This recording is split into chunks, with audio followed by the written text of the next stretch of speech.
दोस्तों आपका हमारे चैनल में स्वागत है। और दोस्तों आज हम लोग बीपीएससी टीआरई 3 के लिए सामाजिक विज्ञान विषय के अंतर्गत इतिहास विषय के महत्वपूर्ण प्रश्नों पर चर्चा करेंगे। ये सारे प्रश्न विगत वर्षों की परीक्षाओं में बार बार पूछे जा रहे हैं। तो दोस्तों अगर आप हमारे चैनल पर पहली बार आए हैं तो प्लीज़ आप इसको सब्सक्राइब कर लीजिए, जिससे हमारे आगे की वीडियो को मिलते रहें। तो देखते हैं दोस्तों पहला प्रश्न दोस्तों है, हर्ष के काल में भारत में किसने यात्रा की थी? तो पहला ऑप्शन दोस्तों है Hiuen Tsang, B Fa Hien, C Alberuni, D उपयुक्त में से एक से अधिक। दोस्तों बात करें हर्ष के समय की, तो हर्ष के समय की जो सबसे पहले घटना थी, जो सबसे पहले चीनी यात्री आया था वो आया था ह्वेनसांग, जिसको युवानचांग भी कहा जाता है। और ह्वेनसांग का जन्म 600 ईस्वी के लगभग चीन के होनन प्रांत के चिने लेऊ नामक स्थान में हुआ था और उसके पिता का नाम चेन हुई था। उसके 4 पुत्रों में ह्वेनसांग सबसे छोटा था। 622 ईस्वी में 20 वर्ष की अवस्था में वो प्रसिद्ध बौद्ध भिक्षु बन गया। उसके बाद 636 ईस्वी के मध्य में जो है हर्ष के समय में उसका भारत में आगमन हुआ और कई वर्षों तक उसने नालंदा विश्वविद्यालय में रहकर वहाँ पर अध्ययन भी प्राप्त किया।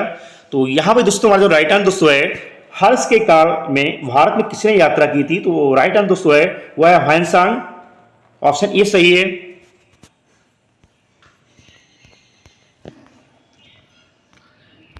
नेक्स्ट क्वेश्चन दोस्तों है, पुरंदर की संधि 1665 में किसके बीच हुई थी? दोस्तों शिवाजी एवं जयसिंह के मध्य 11 जून 1665 ईस्वी को पुरंदर की विख्यात संधि हुई। तो यहां पे दोस्तों हमारा जो राइट आंसर दोस्तों है वो है हमारा ऑप्शन वी, शिवाजी और जयसिंह के मध्य पुरंदर की संधि 1665 ईस्वी में हुई थी। और नेक्स्ट क्वेश्चन दोस्तों है, द्वितीय जैन संगीति जो कि 512 ईस्वी में वल्लभी में आयोजित की गई थी, जिसकी अध्यक्षता किसने की थी? दोस्तों द्वितीय जैन संगीति जो कि 512 ईस्वी में वल्लभी में आयोजित की गई थी, इसकी अध्यक्षता दोस्तों देवादि क्षमा श्रवण ने की थी। तो ऑप्शन सी दोस्तों सही है, देवादि क्षमा श्रवण के द्वारा द्वितीय जैन संगीति जो कि 512 में वल्लभी में आयोजित की गई थी, जिसकी अध्यक्षता देवादि क्षमा श्रवण के द्वारा की गई थी। और नेक्स्ट दोस्तों है, प्राचीन भारत का पहला प्रसिद्ध ज्योतिषा शास्त्र का ज्ञाता कौन था? तो option A Banabhatta, B Aryabhata, C Vishakhadatta, D उपयुक्त में से एक से अधिक, ई उपयुक्त में से कोई नहीं। दोस्तों गुप्त काल में संस्कृत के अन्य पक्षों के साथ ज्योतिष एवं खगोल विद्या का भी सर्वांगीण विकास हुआ। गुप्त काल के इतिहास का प्रसिद्ध ज्योतिषी आर्यभट्ट प्रथम एवं 12 मिहिर थे। तो दोस्तों यहाँ पे हमारा जो राइट आंसर है वो है ऑप्शन बी, आर्यभट्ट। प्राचीन भारत का पहला प्रसिद्ध ज्योतिष शास्त्र का ज्ञाता आर्यभट्ट को माना जाता है। तो बी ऑप्शन सही है। नेक्स्ट दोस्तों है, भारत का नेपोलियन की उपाधि किसकी है? दोस्तों समुद्रगुप्त की उपलब्धियों का जो विवरण हमें उपलब्ध है उससे स्पष्ट हो जाता है कि वह एक असाधारण सैनिक योग्यता वाला सम्राट था और आर्यावर्त के राजाओं का उन्मूलन तथा सुदूर दक्षिण के राज्यों की विजय उसकी उत्कृष्ट सैनिक प्रतिभा के परिचायक थे। इतिहासकार वीओ स्मिथ ने समुद्रगुप्त की वीरता से प्रभावित होकर उसको भारत का नेपोलियन कहा। और दोस्तों भारत का नेपोलियन समुद्रगुप्त दोस्तों जो है ये बीड़ा बजाने का बहुत शौकीन था। समुद्रगुप्त के द्वारा जो सिक्के चलाए गए उस पर उसको जो है बीड़ा बजाते हुए दिखाया गया। तो यहां दोस्तों जो राइट आंसर दोस्तों है वो ऑप्शन सी, समुद्रगुप्त को भारत का नेपोलियन कहा जाता है। नेक्स्ट दोस्तों है, पंचतंत्र किसने लिखा? तो ऑप्शन है विशाखदत्त, बी शूद्रक, सी विष्णु शर्मा, डी उपयुक्त में से एक से अधिक, ई उपयुक्त में से कोई नहीं। दोस्तों पंचतंत्र एक प्रसिद्ध कथा संग्रह है जिसमें प्राचीन काल की अनेक कथाओं का संकलन किया गया है और इसके संकलनकर्ता विष्णु शर्मा गुप्त काल की विभूति थे। तो यहाँ पे दोस्तों जो राइट आंसर है वो ऑप्शन सी, विष्णु शर्मा के द्वारा पंचतंत्र को लिखा गया है। नेक्स्ट दोस्तों एक चांद बीबी रानी थी, बीजापुर की, बरार की, अहमदनगर की, उपयुक्त में से एक से अधिक या उपयुक्त में से कोई नहीं। दोस्तों चांद बीबी अहमदनगर के तीसरे शासक हुसैन निजाम शाह की पुत्री थी, जिसका विवाह बीजापुर के 5वें सुल्तान अली आदिल शाह के साथ हुआ था। तो यहां पे दोस्तों जो राइट आंसर है वह है ऑप्शन ए, बीजापुर। चांद बीबी बीजापुर की रानी थी। और नेक्स्ट दोस्तों है, सूची फर्स्ट को सूची सेकंड के साथ सम्मिलित कीजिए। तो यहां पे दोस्तों बात करें पानीपत के प्रथम युद्ध की, तो पानीपत का युद्ध दोस्तों जो हुआ था ये 21 अप्रैल 1526 को हुआ था। तो ऑप्शन थर्ड मिल जाएगा, बाबर और इब्राहिम लोदी के बाद। उसके बाद बात करें पानीपत के द्वितीय युद्ध की दोस्तों, तो दोस्तों ये 1556 में हुआ था अकबर और हेमू के बीच में।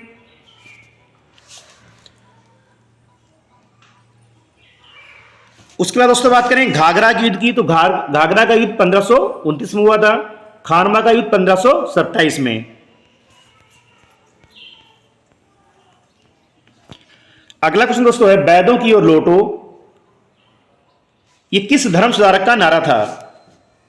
दोस्तों वैदों की ओर लौटो, बैक टू द वेदास का नारा स्वामी दयानंद सरस्वती के द्वारा दिया गया था, जिनका बचपन का नाम मूल शंकर था। और स्वामी दयानंद सरस्वती जी के द्वारा 1875 में आर्य समाज की स्थापना की गई, जिसकी एक प्रसिद्ध पुस्तक थी सत्यार्थ प्रकाश। तो दोस्तों यहां पे जो राइट आंसर दोस्तों है वो है ऑप्शन सी, दयानंद सरस्वती द्वारा वैदों की लोटो का नारा दिया गया, और इन्हीं के द्वारा जो है 1875 में आर्य समाज की स्थापना की गई। नेक्स्ट दोस्तों है कांग्रेस ने कब और कहां पूर्ण स्वतंत्रता को अपना लक्ष्य घोषित किया था? दोस्तों पूर्ण स्वराज्य का प्रस्ताव लाहौर अधिवेशन 1929 में पारित किया गया था पंडित जवाहरलाल नेहरू की अध्यक्षता में। तो यहां पे दोस्तों हमारा राइट आंसर दोस्तों है वो है ऑप्शन बी, लाहौर अधिवेशन जो 1929 में हुआ था पंडित जवाहरलाल नेहरू के द्वारा इसकी अध्यक्षता की गई थी, जिसमें पूर्ण स्वराज के प्रस्ताव को पारित किया गया था। अगला प्रश्न दोस्तों, गदर पार्टी का संस्थापक कौन था? दोस्तों लाला हरदयाल पंजाब के एक बुद्धिजीवी तथा प्रचंड क्रांतिकारी थे, और इनके द्वारा 1 नवंबर 1913 को संयुक्त राज्य अमेरिका के सैन फ्रांसिस्को नगर में गदर पार्टी की स्थापना की गई थी। तो यहां पर दोस्तों जो राइट आंसर दोस्तों है वो है ऑप्शन सी, लाला हरदयाल के द्वारा।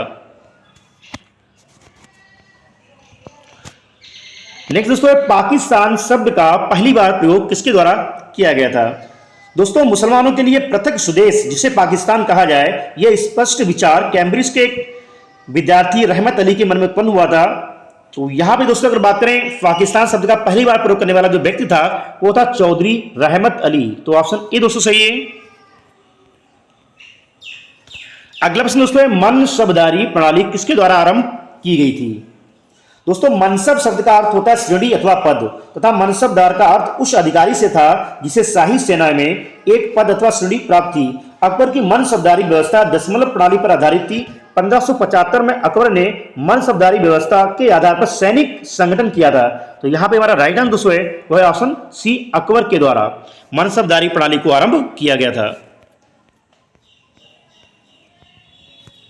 अगला दोस्तों है बंगाल का विभाजन कब हुआ था? 1904 में, 1908 में, 1906 में, उपयुक्त में से एक से अधिक या उपयुक्त में से कोई नहीं।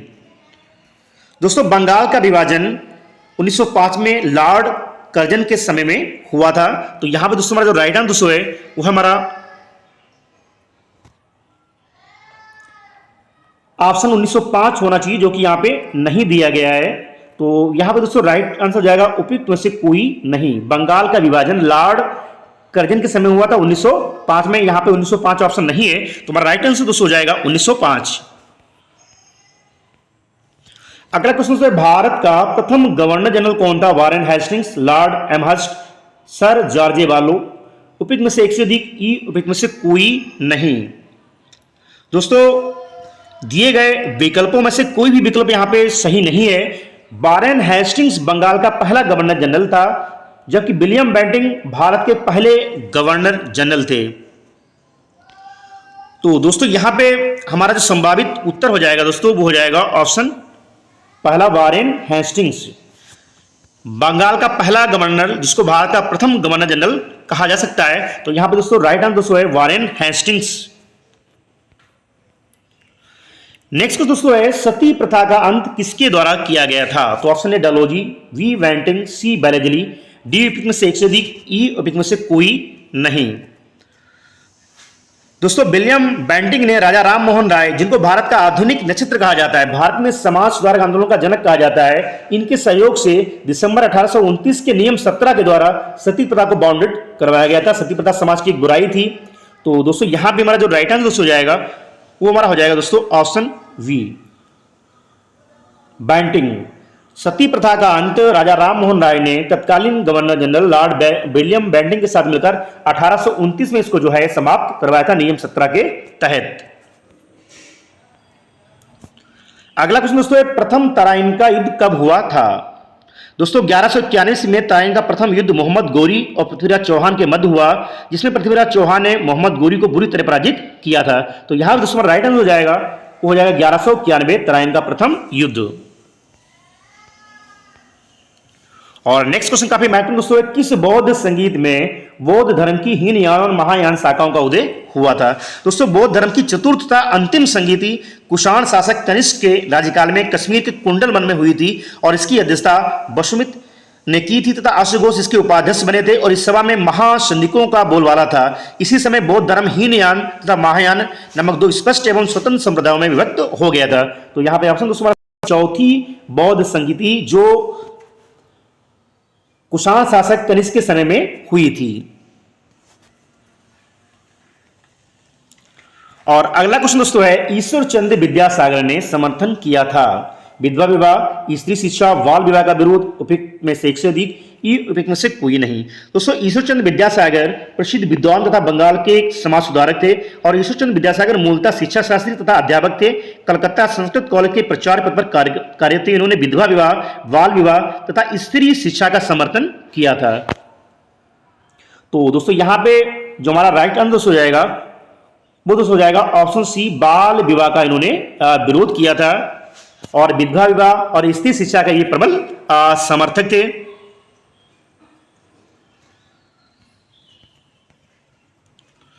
अगला क्वेश्चन दोस्तों है, पहली रेलवे लाइन भारत में किसके समय में बिछाई गई थी? तो Lord Wellesley, Lord Dalhousie, Lord Canning. दोस्तों बात करें भारत में पहली रेलगाड़ी, ये लॉर्ड डलहौजी के समय में 16 अप्रैल 1853 को बिछाई गई थी, जिसने पहली बार 34 किलोमीटर की दूरी तय की थी और ये मुंबई से ठाणे के बीच में इसने अपनी यात्रा की थी। तो दोस्तों यहां पे हमारा राइट आंसर हो जाएगा ऑप्शन वी, लॉर्ड डलहौजी के समय में भारत में पहली रेलवे लाइन को बिछाया गया था। तो दोस्तों ये थे बीबीसी टीआरई 3 के लिए सामाजिक विज्ञान विषय से संबंधित इतिहास विषय के महत्वपूर्ण प्रश्न जो आने वाले एग्जाम के लिए काफी लाभप्रद होंगे। अगर दोस्तों आप हमारे चैनल पर पहली बार आए तो प्लीज आप इसको सब्सक्राइब कर लीजिए, हमारे आगे वीडियो आपको मिलते रहें। मिलते हैं दोस्तों नेक्स्ट वीडियो में। Thank you.